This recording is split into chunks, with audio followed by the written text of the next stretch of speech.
अस्सलाम वालेकुम एवरीवन। जहाँ से हमने छोड़ा था हम वहीं से आगे बात करना शुरू करेंगे। हम बात कर रहे थे ट्रीटमेंट ऑफ ब्रेस्ट कैंसर की।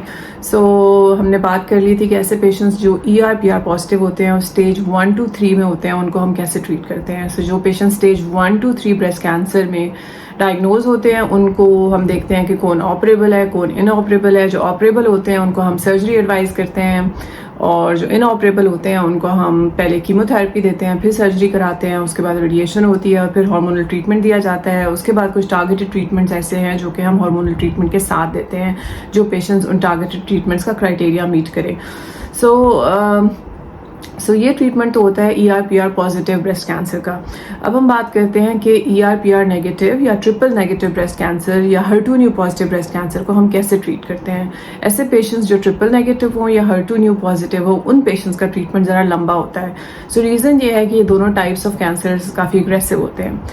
हम क्या करते हैं कि ऐसे पेशेंट्स जिनका ट्यूमर 1 सेंटीमीटर से ऊपर है, all patients who have triple negative breast cancer उनका ट्यूमर 1 सेंटीमीटर से ऊपर है,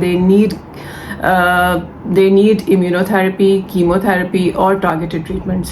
HER2 पॉजिटिव में टारगेटेड ट्रीटमेंट्स दिए जाते हैं और ट्रिपल नेगेटिव में इम्यूनोथेरेपी दी जाती है। इन सारे पेशेंट्स को हम कीमोथेरेपी देते हैं in combination with HER2 targeted treatment और immunotherapy depending on type of breast cancer.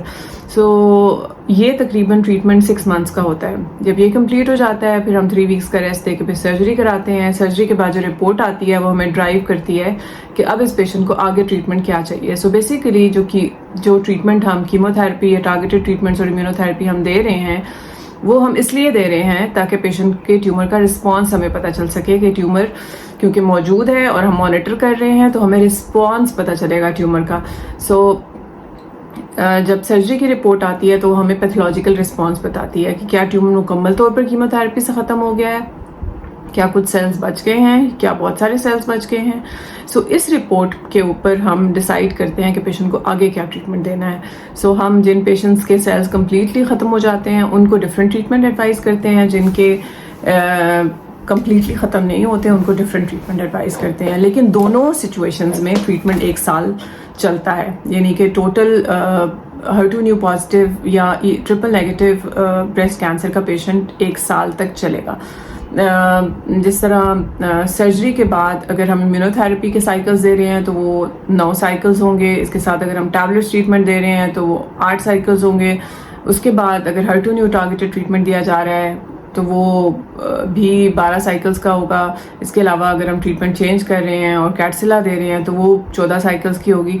Average in सब पेशेंट्स का ट्रीटमेंट 1 साल चलेगा। रेडिएशन इस ट्रीटमेंट के दौरान की जाती है और hormonal treatment in types of breast cancer में रिक्वायर्ड नहीं होता। या कुछ पेशेंट्स ऐसे होते हैं जो HER2 पॉजिटिव होने के साथ ER/PR पॉजिटिव भी होते हैं, उनको हार्मोनल ट्रीटमेंट भी रिकमेंड करते हैं।